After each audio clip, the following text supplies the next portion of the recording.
ముషీరాబాద్ నియోజకవర్గంలో 3000 మంది మైనార్టీలకు రంజాన్ కిట్లను పంపిణీ చేస్తున్నామని యూత్ కాంగ్రెస్ రాష్ట్ర ప్రధాన కార్యదర్శి ఎం అరవింద్ కుమార్ యాదవ్ తెలిపారు. బోలక్పూర్ డివిజన్ గుల్షన్ నగర్ లోని అజుమాన్ షాదీ ఖానాలో డివిజన్ కాంగ్రెస్ అధ్యక్షుడు ఆధ్వర్యంలో పేద ముస్లింలకు రంజాన్ కిట్ల పంపిణీ కార్యక్రమాన్ని నిర్వహించారు. ముఖ్య అతిథిగా హాజరైన అరవింద్ కుమార్ యాదవ్ మాట్లాడుతూ నియోజకవర్గంలోని 15 ప్రధాన మసీదులకు రంజాన్ కిట్లను అందజేస్తున్నామని తెలిపారు. ఇఫ్తార్ విందులకు ఒక్కొక్క మసీదులకు ₹1,00,000 చొప్పున సీఎం రేవంత్ రెడ్డి మంజూరు చేశారని తెలిపారు. రంజాన్ కిట్లు అందని వారు ఆందోళన చెందవద్దని జీహెచ్ఎంసీ ఉన్నతాధికారుల దృష్టికి తీసుకువెళ్లి ప్రతి మైనార్టీకి రంజాన్ కిట్లు అందేలా చర్యలు తీసుకుంటామన్నారు. గతంలో ఎన్నడూ లేని విధంగా మైనార్టీల సంక్షేమానికి ప్రభుత్వం పెద్దపీట వేసిందని పేర్కొన్నారు. రంజాన్ పండుగ మత సామరస్యానికి ప్రత్యేకంగా నిలుస్తుందని తెలిపారు. అన్ని వర్గాల ప్రజలు ఐక్యంగా రంజాన్ పండుగ జరుపుకోవాలని సూచించారు. ఈ కార్యక్రమంలో కాంగ్రెస్ పార్టీ నాయకులు సయ్యద్ మసూద్, సయ్యద్ మొయినుద్దీన్, అక్బర్ అలీ, నక్క కృష్ణ గౌడ్ తదితరులు పాల్గొన్నారు.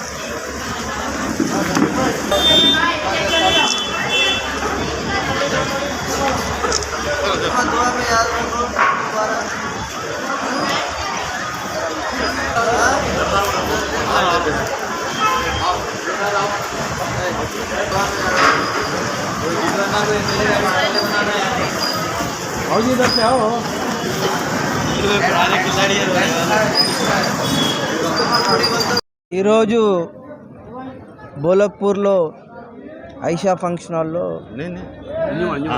హాల్లో బోలక్పూర్ అధ్యక్షులు జఫీర్ గారి ఆధ్వర్యంలో వాళ్ళ సీనియర్ నాయకులు మక్సూద్ భాయ్ ఇంకా ఇతర నాయకులు అందరూ కలిసి ఏదైతే గవర్నమెంట్ తరఫున రంజాన్ కిట్ ఇవ్వడం జరుగుతుందో దాని సందర్భంగా ఈరోజు అందరు లేడీస్ని ఫ్యామిలీ మెంబర్స్ని పిలిచి వాళ్ళకు మర్యాదపూర్వకంగా రంజాన్ కిట్లు ఇవ్వడం జరిగింది.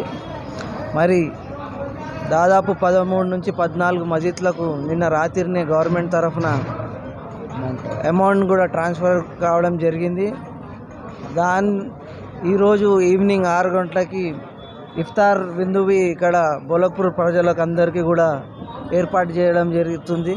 దాదాపు 1000 నుంచి 1500 మందికి ఫుడ్ కూడా బిర్యానీ కానీ వాళ్ళకి ఇష్టం వచ్చిన ఏవైతే ఐటెంలు ఉంటాయో అన్నీ వండుకొని ఈరోజు ఇఫ్తార్ ప్రభుత్వం తరఫున ఏదైతే డబ్బులు ఇస్తారో దాని ప్రభుత్వం తరఫున ఇది ఏదైతే బోలక్పూర్లో ఈరోజు ఇఫ్తార్ విందు ఉంది.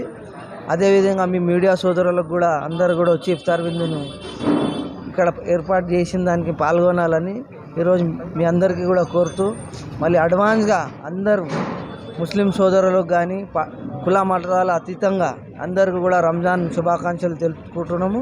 మరి అందరూ కూడా సుఖ సంతోషాలతో ఉండాలని అల్లాని పేర్కొంటూ సెలవు తీసుకున్నాం. Thank you.